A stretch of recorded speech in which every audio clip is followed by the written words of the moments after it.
Time Sport. Résultats, infos, analyse. Toute l'actualité sportive est dans Time Sport tous les jours de 20h à 21h avec Bilal Nelman sur Beurre FM.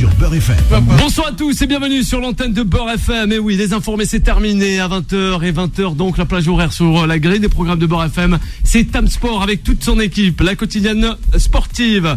Et oui, au menu de cette émission, en ce début de semaine, allez, lundi 30 mai 2022. Retour sur cette fameuse 14e Champions League prise par le Real Madrid de Karim Benzema du côté du Stade de France. Ce samedi soir, 2 trophées sur 4, peut-être aussi comment analyser la chose sur cette saison des Reds d'un certain Jürgen Klopp. Excusez-moi, cher auditeur. Et aussi la GIA hockey pour la Ligue 1 Uber Eats. Et quant à la Saint-Etienne, voilà, ça sera la Ligue 2 la saison prochaine. Allez, on verra tout au long de cette émission ce qu'on pourra vous raconter concernant la planète Mercato. On n'a plus Zidane au radar dans la capitale française. Peut-être on aura Viknesh qui nous donnera des informations concernant Zinedine Zidane ou même sa famille, du côté du Rocher à Monaco.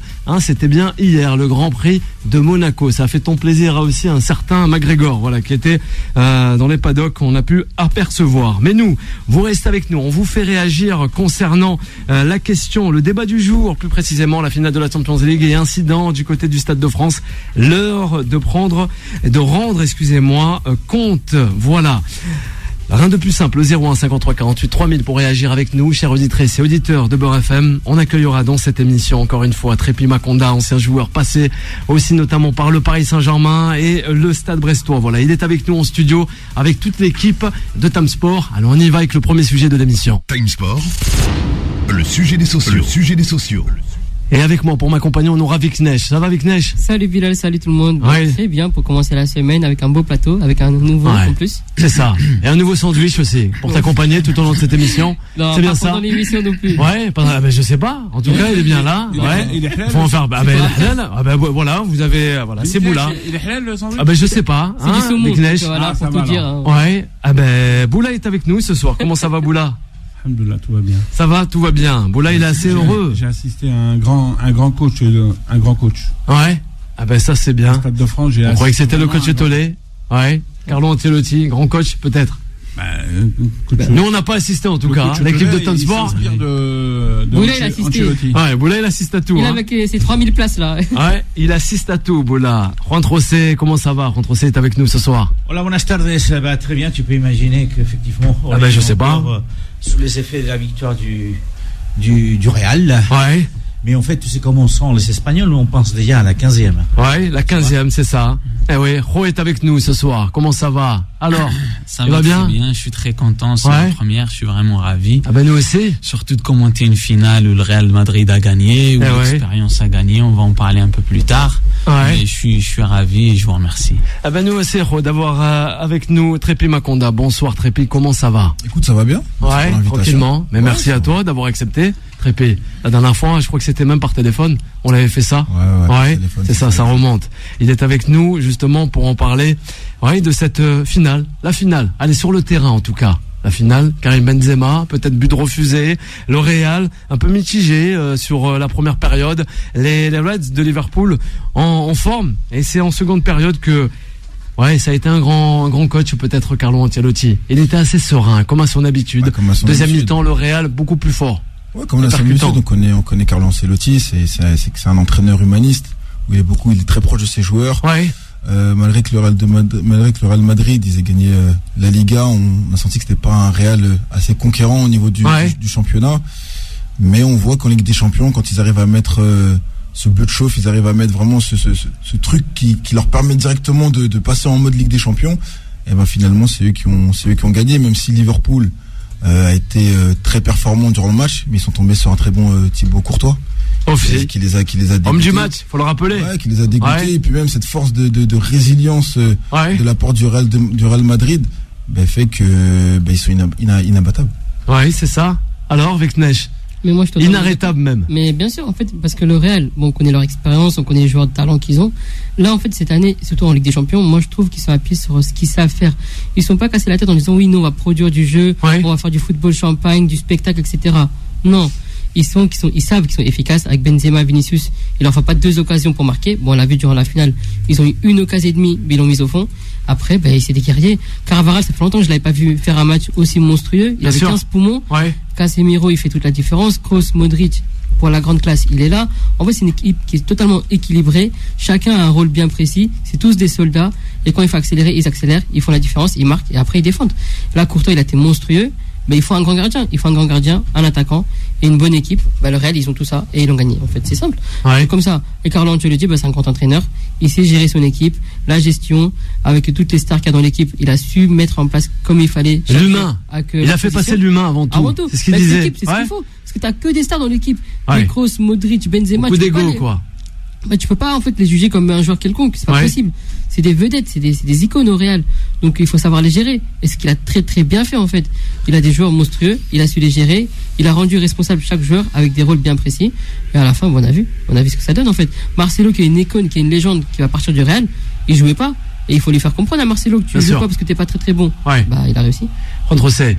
Alors ce match, cette finale, Juan José, que tu as suivi de près toi aussi, tout comme Boula. La première des choses, c'est vrai que c'était pas les favoris pour cette finale, mais ça convient très bien au Real Madrid. Il faut juste se rappeler que lors du 12e match de la phase de qualification, c'était face au Sheriff Tiraspol. Ils ont été battus au Santiago Bernabéu et on s'est dit ça commence très mal. Et petit à petit, ils ont terminé quand même premier de leur groupe avec 15 points devant l'Inter. Et puis ils ont fait ce qu'ils ont réussi à faire avec le PSG, Chelsea, City et voir Liverpool en finale. Alors vous dites que pour le Real, le Real cette année c'est une équipe qui joue bloc bas, c'est une équipe qui attend de voir venir les adversaires et ça leur réussit. Mais j'aimerais quand même signaler, on a la sensation qu'ils ont volé cette finale, cette victoire. Ben non, le Real Madrid, je me permets de rappeler tout simplement que sur la feuille des matchs, hier, il y avait 9 joueurs qui ont gagné donc 5 Champions League. 9 c'est vrai que ça reste incroyable. Ont gagné 5 Champions League, ils les ont joués, ils les ont gagnés. Depuis 2014, c'est-à-dire que sur les 9 dernières finales, le Real, on a joué 5. Donc, plus de la moitié des finales. Et je vous dis ça tout simplement parce que là, vous vous rendez compte que le Real et tous les clubs en général se construisent sur le moyen terme, voire le long terme. Alors, 5 joueurs, ça veut dire que depuis 2014, le Real a très peu bougé son effectif, son collectif. Ce qui permet effectivement de créer des automatismes, d'assimiler un système de jeu. Faut-il rappeler aussi que Ancelotti, en 2014, quand il gagne la Champions League avec le Real, il a comme 12e Zinedine Zidane, qui par la suite va reprendre le Real et on va gagner 3. Donc, on est dans des schémas des jeux qui sont très semblables et donc on ne bouge pas l'effectif parce que c'est un effectif de qualité. Et puis on arrive effectivement à construire quelque chose sur le moyen terme et le long terme. J'ai parlé de ces 9 joueurs qui ont 5 Champions League. Permettez-moi quand même de rappeler qu'Ancelotti en a gagné 6, 4 comme entraîneur, 2 comme joueur. Et c'est le seul entraîneur qui a gagné dans les 5 grands championnats européens. Aujourd'hui, c'est le seul. Et tu fais bien de le rappeler. Le Real n'a pas volé cette finale, n'a pas volé cette victoire. Bien sûr. Le Real, depuis 2014, a construit un effectif vieillissant et qu'il va falloir effectivement changer, reconstruire. Marcelo part déjà. Mais jusqu'à là, c'est le résultat d'un travail qui a commencé en 2014. Alors, Boulaïro. Moi, je trouve que cette victoire, je la donnerais vraiment à Ancelotti parce que l'entraîneur italien. Au niveau du réglage tactique, au niveau défensif, ça a été impressionnant. Dans le placement, même pourtant c'est des joueurs qui aiment bien jouer au ballon, les Kroos, les Modric, tout ça, je les ai vus se placer et ils n'ont pas joué, ils ont attendu beaucoup Liverpool. Et ce que j'ai aimé, c'est. Très d'accord avec toi en tout cas. Hein? L'invité est d'accord avec toi. Et ce que j'ai aimé dans ce match, c'est que c'est plus le Real qui regardait Liverpool jouer que Liverpool regardait le Real. Et tactiquement, le réglage, il était. Et en plus de ça, ce qui est bien, c'est qu'il garde, comme il dit Juan José, il garde ses joueurs d'expérience sur le terrain pendant 90 minutes. Tu sens qu'il leur dit, c'est votre finale. C'est vous qui allez la gagner. Et psychologiquement, tu sens que le message entre le coach et les joueurs, il est passé vraiment à merveille. Et surtout quand t'as Benzema qui va voir Vinicius et qui le cadre, il lui dit ouais, t'affole pas, tu vois. Et tu sens, et puis après t'as le petit pour le recadrer, quoi. Pur produit de la formation qui a explosé le match, parce qu'il faut pas oublier que c'est un pur produit de la formation madrilène. Et quand tu le vois avec Ancelotti titulaire indiscutable sur une finale comme ça, et quand tu vois Carvajal, pareil, tu sens que c'est des joueurs ils ont dit voilà, c'est leur dernier match du haut niveau. Puis bon, ce qui est bien, c'est que c'est une belle fin. Je veux dire, avec cette expérience de joueur, tu gagnes la Liga et tu gagnes la Ligue des Champions. Après, quand je vois le petit gaucher là, comme Camavinga. Non. Eduardo, comment? Qui était remplaçant. Marcelo, quand tu le vois, l'envie qu'il a et comment il était heureux pour ses potes, tu sens que pourtant le mec il a gagné je sais plus combien de Ligue de Champions, il était heureux pour ses potes, tu sens qu'il vivait le club, il vivait les joueurs. Il a gagné 5 Ligues des Champions et c'est le joueur le plus titré de l'histoire du Real Madrid. Merci de rajouter il a gagné 25 titres. Il est arrivé à Madrid, il avait à peine 18 ans. C'est le seul club pratiquement qu'il a connu en fait. Trépé Maconda est avec nous encore jusqu'à la fin de cette émission. On l'écoute concernant le Real Madrid et cette Champions League. Moi, il y a deux éléments qui me paraissent fondamentaux. Alors, le premier, c'est le mental. Parce que sur le terrain, il y avait du talent des deux côtés. Mais là, on voit quand on analyse chaque joueur, pratiquement tous les joueurs du Real Madrid ont réussi leur match. Alors que Liverpool, il y a plein de joueurs qui n'étaient pas, il avait pas, par exemple, Mané n'a pas été fantastique, Salah n'a pas été magique, Luis Diaz a été bloqué par Carvajal. C'est-à-dire qu'on a une équipe qui aucun n'a vraiment brillé et de l'autre côté, tout le monde a fait le boulot. Et ça, c'est le mental. Ça, c'est le premier élément.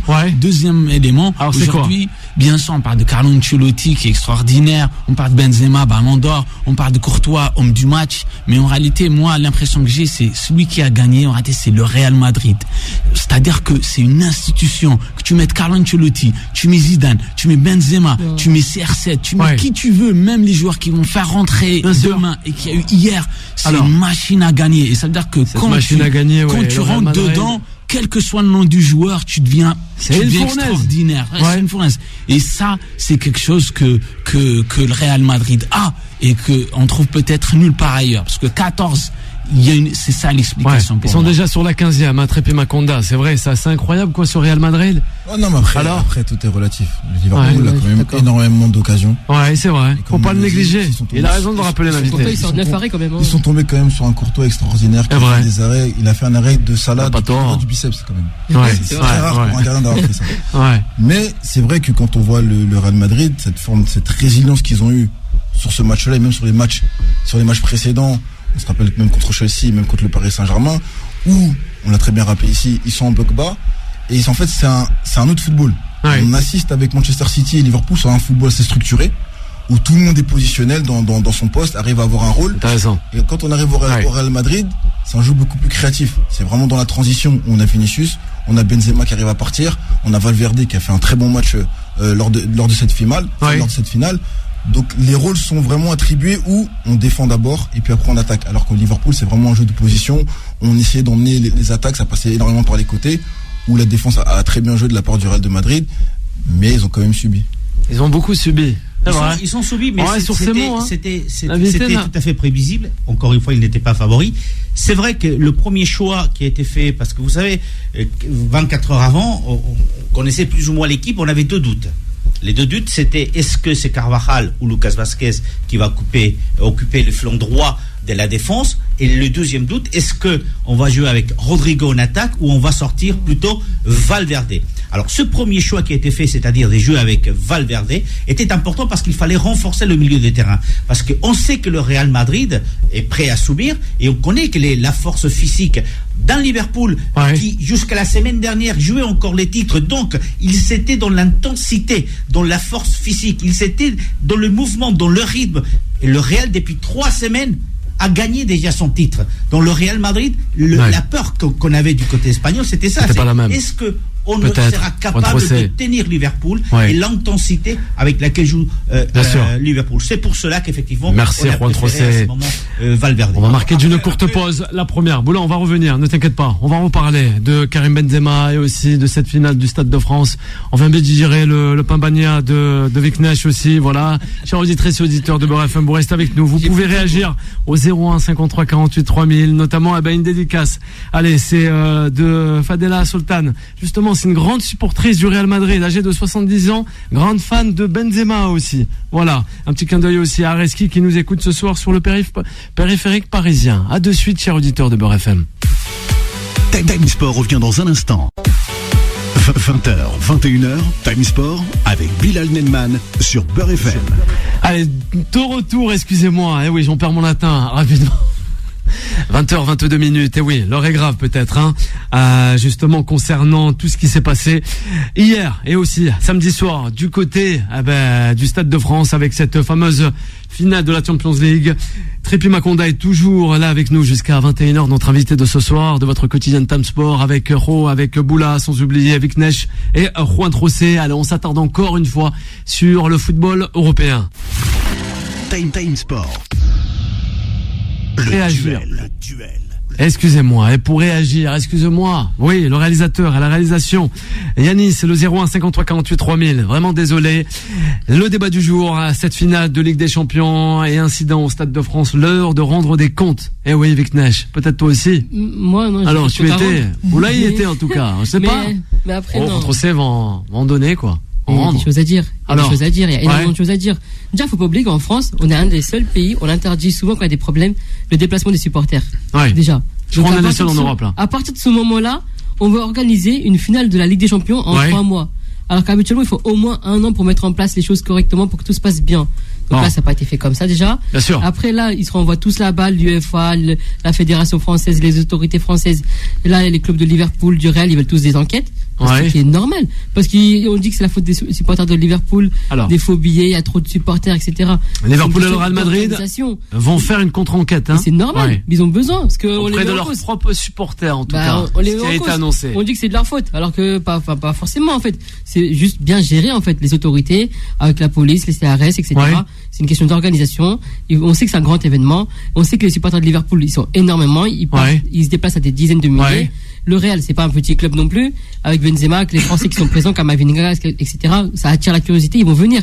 On le sait tout ça. Enfin, faut pas venir de Saint-Cyr ou que ce soit, en fait. On est en France, on suit un minimum le football, on est au courant. Donc après, il faut juste être sérieux, responsable et faire les choses comme ils se doivent.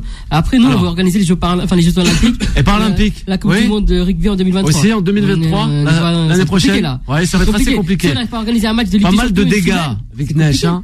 Il y a que des dégâts. Aussi. Il y a que des dégâts, il y a des scènes, c'est incroyable. Il y a des supporters, ils ont pas vu ça depuis des années. Même c'est la première fois qu'ils voient des choses comme ça. C'est la faute des CRS. Non, mais en Europe, on le voit pas, en fait. En Europe, on le voit pas. Si, en France. Excusez-moi. En Europe, on le voit pas qu'en France. Oui, il y a qu'en France. On voit tout ça, en fait. On critiquait si bien les Italiens, on critiquait si bien les Espagnols, les Anglais à certaines époques, les Allemands aussi, les Belges. Et maintenant, ça se passe, vraiment en France. Ben, ça s'arrête pas, surtout, en fait. Chaque fois qu'il y a des problèmes, on dit, on note, on annonce qu'il y a des problèmes, mais en fait, on fait pas de conclusion, on prend pas en compte, et chaque fois, il y a toujours des problèmes. Ça devait être une fête avec Macron qui a mis la finale en France, ça devait être une fête. Et finalement, on a parlé que des incidents. On n'a même pas parlé des matchs. C'est regrettable, en fait. Après, on peut dire qu'on est un pays de foot, on est un pays de sport. Hein. On est un pays de sport, on est un pays de foot, comme tu veux. En tout cas, pour les Européens, on n'est rien du tout, quoi. C'est normal.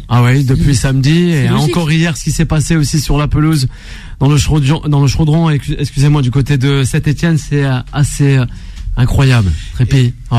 Non, mais bien sûr, c'est incroyable. On sait que à partir du moment où on savait que la finale allait se jouer au Stade de France, c'est là il fallait directement s'organiser de la plus belle des manières. Par exemple, il n'y a jamais eu de problème en fait du côté du Stade de France. Ah, mais c'est pas qu'il n'y a jamais eu de problème, c'est que déjà le Stade de France, il est assez grand au niveau de sa périphérie. Donc bien sûr. Pour accéder, il faut quand même marcher. Donc à partir de ce moment-là, c'est déjà déployer des CRS qui sont autour. Au Parc des Princes, c'est très simple. Il y a deux barrières. Il y a une barrière, on présente le premier ticket. C'est ça. Et on avance encore, ne serait-ce 3-4 minutes. Il y a une deuxième barrière pour rentrer et après on doit présenter le ticket. C'est vrai. Au Stade de France, il n'y a pas eu ça. Et on a très bien vu sur les images qu'on a pu voir. Il n'y avait qu'une seule barrière avec des stadiers qui sont là, mais qui viennent seulement bénévolement pour laisser passer les gens. Donc forcément, c'était sûr qu'il allait y avoir du débordement. Et c'est un peu regrettable qu'il n'y ait pas eu une anticipation de la part de et là, c'est même pas une question de fédération pas. Là, c'est vraiment la France qui est concernée par rapport à ça. Et qu'il n'y a pas eu une anticipation par rapport au déroulement de cette finale. Boula. Alors Boula. C'est que la sécurité, c'est un métier. Moi, je trouve que la sécurité, c'est un métier. Pour moi, le premier responsable par rapport à ces débordements, c'est le ministre de l'Intérieur. Oui. Monsieur Darmanin. Voilà. Pour moi, c'est le ministre de l'Intérieur. Après, comme il dit Juan José, c'est le problème de la billetterie. Moi, j'ai cru comprendre qu'il y avait 25 000 pour Liverpool, 25 000 pour le Real de Madrid, 7 000 pour le public, et le reste, c'était des loges. Après, derrière ça, moi, je trouve que le système social qu'il y a en France, ils ont même pas eu à un moment donné où que ça soit la Ligue de Paris, qui ont pas fait un courrier à la FIFA pour débloquer 4-5 000 payés par Nike ou payés par Adidas, parce que j'ai vu qu'Adidas il donnait beaucoup de survêtements, beaucoup de maillots. Au moins c'est les marques du football qui auraient payé ces places pour le public, le vrai public et les vrais joueurs de la banlieue parisienne, parce que c'est le football, c'est vraiment le football populaire, c'est le football de quartier, c'est des joueurs qui jouent depuis gamins ensemble. Mets-toi à leur place aujourd'hui, ils se disent tiens, cette finale elle est pas pour nous, c'est pour les riches. Après tu te demandes, tous ces gamins ils ont envie de voir, je réponds à Pascal Pro, ils ont pas envie de voir Benzema, ils ont envie de voir du football, ils ont envie de voir Courtois, ils ont envie de voir Modric, voilà, il y a toutes les religions qui sont réunies pour voir vraiment ce sport. Bon, je trouve que c'est déplacé de la part de Pascal Pro Pascal Pro, notre confrère de CNews, le groupe Canal+. Alors, la seule truc qu'il veut, déjà, ils sont en train de se préparer au niveau média, au niveau du Ballon d'Or. Je pense que ça va les faire chier que Karim prenne le Ballon d'Or. Voilà.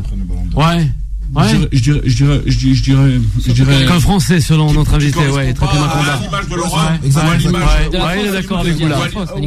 Ou à l'image du monde. Maintenant, ce qui est dommage par là, c'est que tout ce problème-là, il vient des absences sociales de l'Île-de-France. On sent qu'il y a ces gamins, ils ont besoin de quelque chose. Tu sens que derrière ça, il y a un manque. Tu sens qu'ils ont un manque qu'on s'occupe d'eux. Tu sens qu'ils veulent qu'on s'occupe d'eux. Après, c'est là où il faut analyser le truc, parce que c'est facile de dire ils ont envahi le stade, c'est des racailles, c'est ceci. Comme Thierry Henry dit. Ils ont pas envoyé le stade. L'Île-de-France c'est chaud, mais l'Île-de-France c'est pas chaud. S'ils ont des éducateurs, si vraiment on mettrait le prix sur vraiment le système social autour de l'Île-de-France, on n'aurait pas ces petits problèmes de jeunes qui viendront justement, se vider par rapport à leur concernant les faits qu'ils ont dans le quotidien.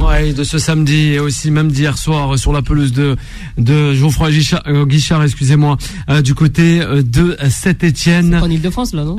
Non, c'était pas en Île-de-France. Non. C'est pas en Île-de-France. Non.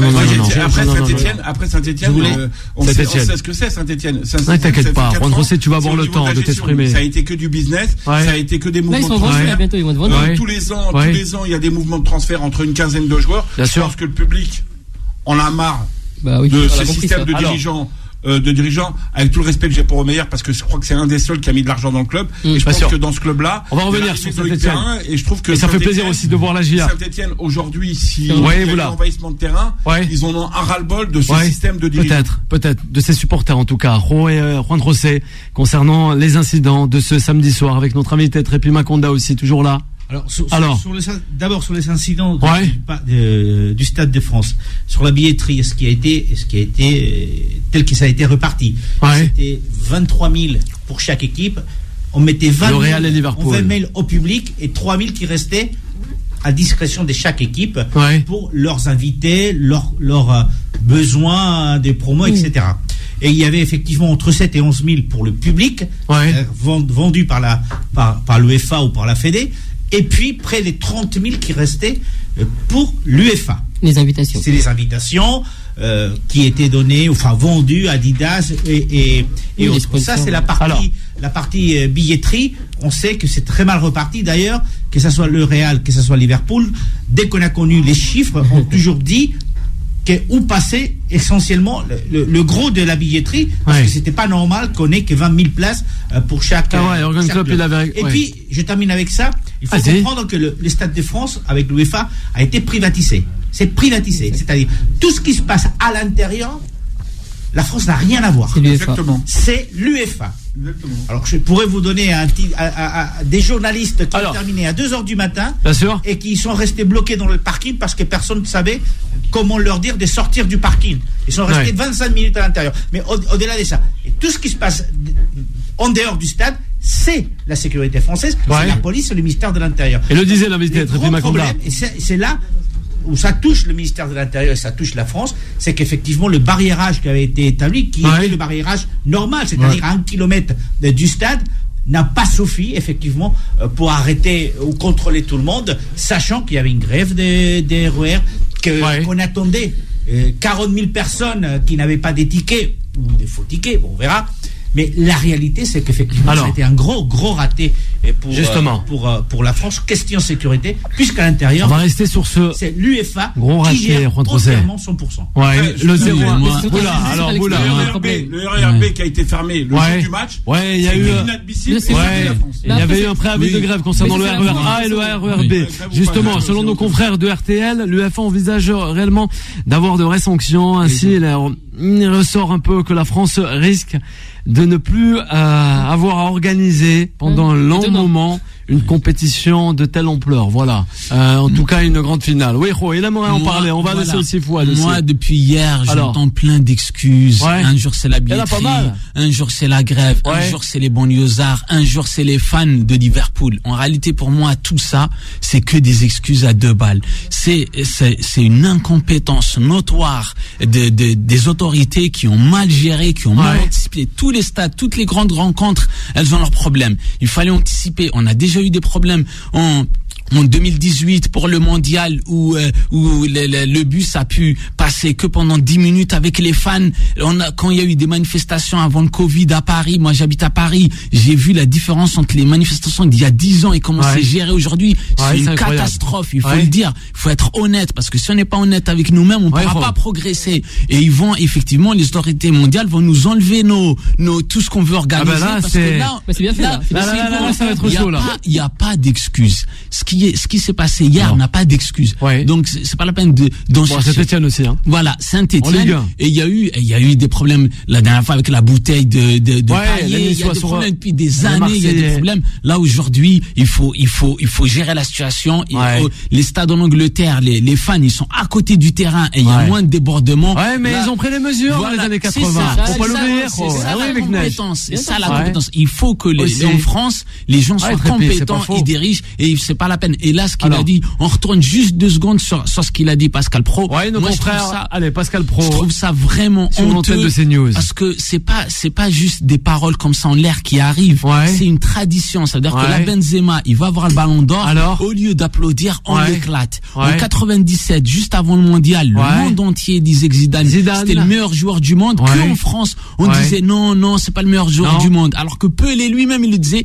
Il a fallu 98, la finale qui met 2 têtes pour qu'ils disent non, mais peut-être qu'il sait jouer ce mec-là. Et pareil, Thierry Henry qui était adulé en Angleterre, ici on l'a démonté. Ribéry qui était adulé en Allemagne, on l'a éclaté en France. Benzema que tout le monde a. Maintenant c'est au tour de Karim Benzema. Voilà, et ça c'est inadmissible.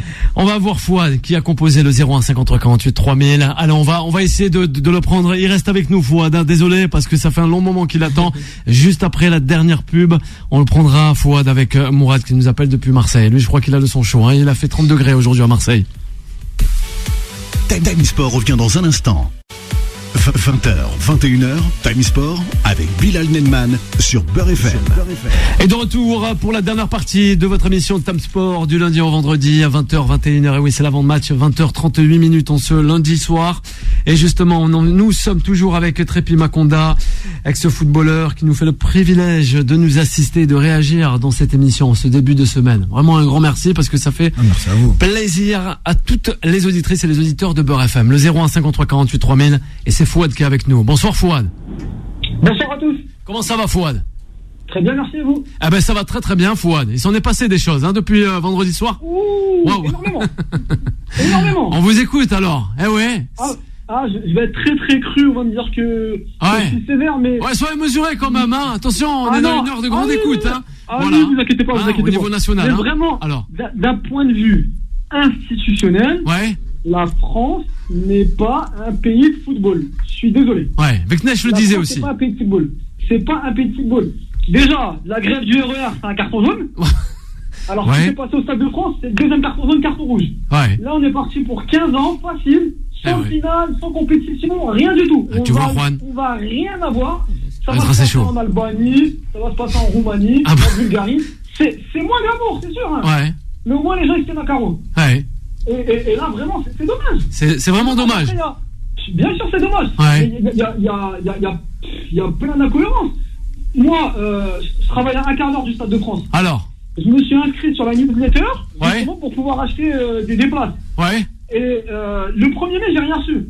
Je me dis, c'est bizarre. Je vais sur le site de l'UEFA, les places ont été mises en vente 3 jours avant. Et j'ai reçu l'email, j'ai rien reçu. Donc là, au bout d'un moment, il y a une incohérence. Il y a vraiment plein de choses à redire sur cette organisation qui n'en est pas une. Parce que pour moi, ils n'ont rien organisé du tout. On a été dépassés de tous les côtés. C'est vraiment abusé. Après, on tire sur les forces de l'ordre. C'est sûr, c'est eux qui sont le plus en paramongo. Ils sont là en première ligne aussi. Exactement. Et les supporters aussi. J'ai été plusieurs fois. Bon, j'ai que l'exemple du Parc des Princes. Bien sûr. Je vois des personnes. C'est autre chose, nous disait l'invité. C'est d'autres choses, c'est sûr. Mais il y a des personnes à 10 minutes du coup d'envoi qui essaient d'aller dans le stade. Mais forcément, ça va faire des cas interminables. Je vais prendre un exemple, un extrême qui n'a rien à voir avec la France. Prenez l'Algérie. Stade du Algérie. Alors. Coup d'envoi 20h ou 21h. 80 000 supporters. Et ben à midi, le stade il est ouvert. Les gens commencent à rentrer dans le stade. Bien sûr. Et il n'y a pas de problème. Il n'y a pas de problème. Ça se passe tranquille. Je suis déçu. Il est déçu. Il est déçu, Il y a des personnes qui se sont fait gazer pour rien. On a vu des vidéos vraiment très dures. J'ai une image d'une petite fille avec son père de Liverpool. C'est vrai. Ils se sont gazés. Derrière une grille. Un supporter qui est en train de chercher dans sa sacoche son ticket pour entrer dans le stade. C'est vrai, c'est aussi. Un coup de gazeuse. Ils ont pas l'habitude, de ces méthodes, en tout cas. Mais vraiment en Angleterre, ils ont pas l'habitude. Vraiment, bien sûr. De se faire gazer en tout cas. Gratuitement selon Veknesh. Vous, il reste avec nous. Allez, Ro avec Juan Trocé. Allez, rapidement. Ce que je veux préciser, que ce soit dans le foot ou dans tous les domaines, on parle pas que de chef, on parle de responsable. Le terme de responsable est très important. La responsabilité de chacun. Voilà. Donc, que ce soit dans le monde de l'entreprise, dans le foot, sur un chantier, le responsable doit prendre par définition ses responsabilités. Et aujourd'hui, en France, quand des choses passent comme ça, les gens qui sont payés pour être responsables ne prennent pas leurs responsabilités. La responsabilité, ça veut dire 1, démissionner, 2, faire une réunion pour corriger, pour que la prochaine fois, ça se reproduise pas. C'est ça qu'il faut faire et c'est ça qui manque. Voilà. Et c'est du travail et c'est de la compétence. C'est pas du copinage. Et bien sûr, il faut investir dans tout. Ils sont obligés parce qu'il faut investir dans toutes même les petites ACRL. Si tu veux faire des sous, il faut investir. Si tu n'investis pas, tu t'es mort du début. Donc il faut investir et il faut que les gens prennent leurs responsabilités à toutes les étapes, à tous les échelons. Voilà. Alors, Trépi Makonda. Trépi Makonda, on va revenir. Comme on l'a dit, on voit bien que la France n'est pas un pays du foot. On le voit déjà au niveau des droits télé, au niveau des chaînes. Que ce soit toutes les grandes chaînes. Téléfoot s'est arrêté. Bon, après, par rapport au fiasco Media Pro, que ce soit même sur Free aussi, ils vont arrêter aussi leur contenu. On voit sur certaines chaînes aussi publiques où ils mettent pas beaucoup d'argent pour amener, on va dire, des consultants experts par rapport au football. Et on voit que c'est dommageable. Et on parlait d'argent, la sécurité, c'est un nombre incalculable d'argent. Est-ce que la France voulait sortir cet argent pour permettre aussi le bon fonctionnement de ces Ligues des Champions? C'est ça aussi, c'est que c'est du travail. Est-ce que les gens veulent travailler? C'est de l'argent. Est-ce que les gens veulent sortir de l'argent? Aussi. pour sécuriser en fait la zone qui était propice à avoir le match s'enclencher. Mais c'est ça un grand pays oui, qui est capable. Voilà. Sinon il faut dire que la France elle est plus capable et c'est ça qui le risque, c'est que les gens disent ils sont plus capables. Ils l'ont été. Les manifestations. Voilà. Ils vont dire qu'ils sont plus capables et on risque de perdre justement. Ils sont très bruts. Ils sont très bruts dans leur façon de faire. On risque de perdre les événements. Ils sont pas dans l'échange. Ils sont vraiment dans la brutalité où ils veulent pas discuter. C'est à leur manière. C'est très autoritaire de leur part. On l'a vu, on a vu des gens brandir leurs tickets, dire écoutez, nous on a nos tickets. Ça restait incroyable quand même. Ils ont été gazés directement. On l'a vu avec les gilets jaunes, on l'a vu pendant le Covid. Oui, c'est de l'incompétence. C'est de l'incompétence. De l'incompétence en tout cas. Jamie Carragher, l'ancien footballeur qui est chez nos confrères maintenant de la Sky Sport, disait Juan José que le ministre Darmanin était un menteur et aussi même que les autorités françaises mentaient. C'était des mensonges. Lors de cette conférence qui a été tenue cet après-midi au ministère des Sports. Oui, Juan José, on poursuit. Alors, rapidement. En vous écoutant parler, parce que il faut préciser deux choses. La première, c'est que effectivement cette finale, c'est Séphérine qui voulait que ça soit joué à Paris. Il s'est déplacé. Il y avait d'autres candidats. Il a préféré Paris. D'ailleurs, il s'est déplacé à Paris pour voir directement avec le président Macron si c'était possible de le faire. Il voulait l'avoir aussi. N'oubliez pas que cette finale, quand elle est attribuée à Paris, Paris est encore en lice. Paris aurait pu jouer la finale chez elle, de la Champions League, puisqu'on avait juste joué le match aller du Real Madrid. Donc, Séphérine, il y a cette histoire de Super League, il y a cette histoire des très mauvais rapports entre Séphérine, le Real Madrid et Barcelone. Donc, pour lui, c'était aussi une façon de soutenir. Il avait tenu tête, justement, ces grands clubs. C'était une façon d'aider le PSG, c'était clair, parce que Al-Khalifi a toujours été de c'est vrai. Donc, mais ce que est dommageable, vu le contexte politique sur lequel on a décidé que ça soit Paris, ce qui est dommageable, c'est que le président soit parti quelques jours en vacances, puisque Macron n'était même pas au stade. Faut-il rappeler, il y avait quand même le roi d'Espagne qui a fait le déplacement, qui était déjà plus tard. Bien sûr. Il était là. Il était présent. Oui, au stade. C'est Emmanuel Macron. C'est vrai. Et merci de le souligner. C'était pas Marseille en finale, c'est pour ça qu'il n'était pas là. Il n'était pas. C'est pas faux. C'était compliqué là pour Marseille. Pourtant il était là pour la Coupe de France. Tu parles, c'est la Coupe de France, c'est vrai. Il est obligé. C'est à voir. Mourad, qui a composé le 01 53 48 3000. On va l'écouter. Bonsoir Mourad. Mourad Tahna. Je sais pas. Mourad Tahna, ça veut dire quoi, Boula? Pour les auditeurs qui comprennent pas, ça veut dire de chez nous. Voilà. Voilà. Non, mais les gens ils comprennent pas. Tu crois que tu es chez toi?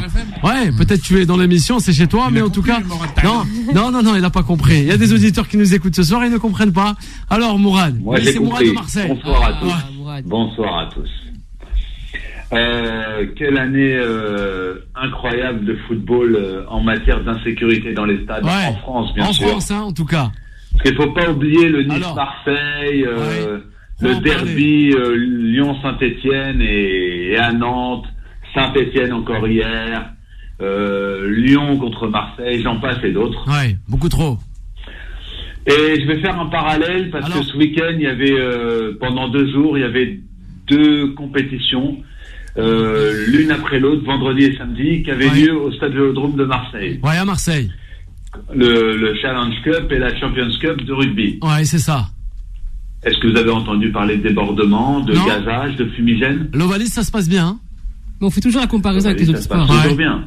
Il y a même eu une belle fête. Il y a même eu une belle fête à Reims pour Jeanne d'Arc. Et ça s'est très bien passé. Mais c'est pas ça le sujet. Moi, je suis formateur dans la sécurité. Alors? Et le problème, j'ai déjà travaillé stadier, donc je sais comment est ce travail. Le problème est que il y a beaucoup de personnes qui viennent postuler pour faire un travail en plus. Pour dire en fait prendre de l'argent en plus dans le mois, mais ces gens-là sont pas formés dans la sécurité. Malheureusement, oui. La société de sécurité s'en fout complètement parce qu'elle paye ces agents-là au lance-pierre. Et il n'y a pas de contrôle. Il n'y a pas de contrôle, Mourad. Donc en fait, il y a pas de, il y a des contrôles, mais c'est très rare en fait. C'est gratuit. C'est pas assez intensif. Voilà, c'est ça que je voulais dire. Mais ça c'est fou. Le problème, mais oui, c'est chaud. Mais le problème, il est que ce métier, il est mal vu parce que on le voit en fait comme un métier juste comme ça, alors que c'est un métier compliqué. C'est un métier avec une réglementation, avec des consignes, il y a des conventions, tu peux pas faire n'importe quoi. Et alors, regardez, il faut revenir au 13 novembre 2015, quand il y a eu les attentats au Stade de France. À côté, je parle bien à côté sur le parvis ou à quelques kilomètres. Bien sûr. Il faut pas tout jeter sur les stadiers ou les agents de sécurité. Ce jour-là, les agents de sécurité ont été primordiales sur le fait que les gens ne partent pas en panique. Mais Mourad, et le aussi, problème il faut oublier le speaker. Sauf que là, samedi, parce que je me suis renseigné, c'est surtout des gens qui ont été recrutés et qui n'ont pas été formés. Mais comment on peut recruter des gens et ne pas les former alors que ça fait des mois que tu sais que cette finale va avoir lieu au Stade de France et que la fédération, parce que c'est la fédération française qui a été appelée par l'UEFA pour gérer ce problème sécuritaire, et ça, ils ont failli. Ils ont failli. Alors l'UEFA a failli par rapport à la billetterie, et au niveau de la sécurité, ça a failli. Donc, on est à 1 an et demi de recevoir les Jeux Olympiques, mais aussi la Coupe du Monde de rugby bientôt. Vous pensez vraiment que les personnes qui vont venir de l'étranger en France... les personnes ne veulent plus venir pour des événements sportifs en France. En tout cas, les voisins. C'est une mauvaise publicité. Les voisins anglais. Non, c'est vrai. J'ai un truc à dire. Alors, Boula, et peut-être Répi Makonda aussi, notre invité. S3G, que je connais bien, du Stade de France, qui a été mis en place, cette société, elle a été mise en place par Ahmed Guenad. Ouais, mais il n'y a pas qu'elle. Non, mais tu permets. Vas-y. Ahmed Guenad. Et je trouve qu'au niveau quand tu demandes dans la formation des agents de sécurité, on leur demande un casier judiciaire. Je pense que c'est ça aussi. On leur demande. Non, c'est pas ça. C'est pas l'administratif.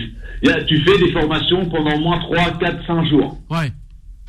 C'est du théorique, mais aussi du pratique.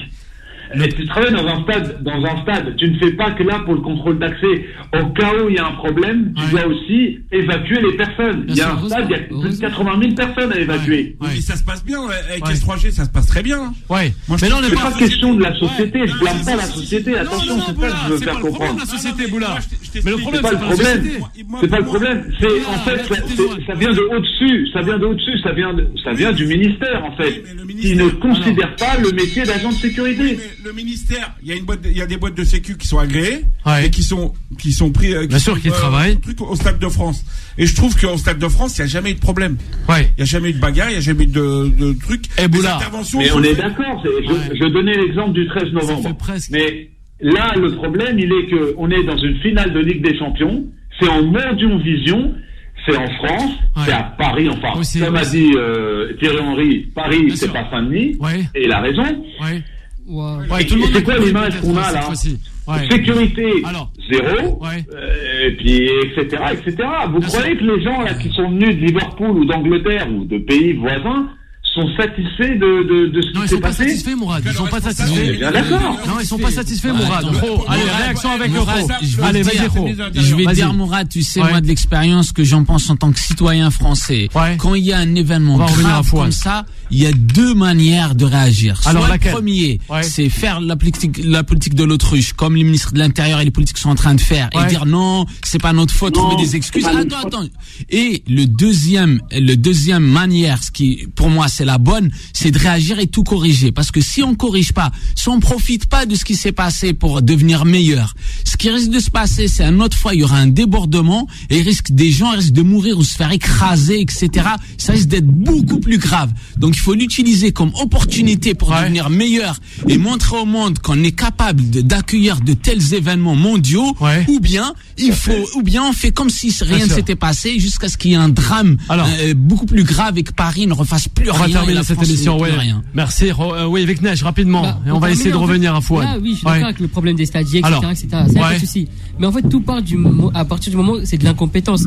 Et en fait, le jour où les autorités, les ministres, les politiciens, etc. prendront compte qu'ils font des erreurs, et le jour où ils vont assumer leurs erreurs et qu'ils vont se rendre dire, ok, là on fait des bêtises, on va améliorer, ce jour-là, en fait, tout ira bien. Et jusqu'au moment où ils ne vont pas assumer, reconnaître, ça sera toujours comme là. Il y a toujours des problèmes. On n'a pas la culture du supporterisme en France. Et ça, c'est compliqué. Chaque fois, on va essayer de sanctionner, dire, OK, et les supporters, on interdit les déplacements. Là, il y a des problèmes. Chaque fois, ils s'envoient la balle. Il faut que les gens, ils assument, ils reconnaissent les erreurs, vraiment, ce que chacun commet comme erreur. Et c'est comme ça qu'on va avancer. Nos voisins européens, personne n'a assumé cette fois-ci. Trépi Makonda, on termine cette émission rapidement. Trépi Makonda. Ouais. C'est le pro. Ouais. Au PSG, il a sanctionné. Ça remonte à loin. Ouais, mais ça remonte à loin. Il avait sanctionné. Et après, on les a intégrés. Alors, t'as quelqu'un qui fait du bien dans la sécurité. Ouais, voilà. Le président du PSG, le pro. Mais là, ça va. Qu'il y a eu, et après, derrière, on l'a laissé faire. Alors, on termine avec Trépi Makonda, notre invité. D'abord, déjà, la France doit faire son mea culpa. Ouais. Doit reconnaître qu'ils ont été dans l'erreur pour pouvoir avancer. Mais on voit qu'aujourd'hui, ça fait depuis des années, c'est pas le cas, où le ministre de l'Intérieur, il est constamment dans le déni, il est constamment dans la fausseté, dans le mensonge, pour ne pas être responsable de ce qui s'est passé aujourd'hui. Un grand merci Trépi d'avoir été avec nous sur cette antenne qu'est Beurre FM, la radio de la diversité. Un grand merci à vous, chers auditeurs, auditrices de Beurre FM, avec Mourad depuis Marseille, sans oublier Fouad dans le nord de la région parisienne, Senlis. Un grand merci pour vos appels et d'avoir réagi avec toute l'équipe de Time Sport. La suite des programmes sur l'antenne de Beurre FM avec à 21h Vanessa, que vous pouvez retrouver avec son réalisateur Giovanni. Bye bye et à demain. Retrouvez Time Sport tous les jours de 20h à 21h et en podcast sur beurrefm.net et l'appli Beurre FM.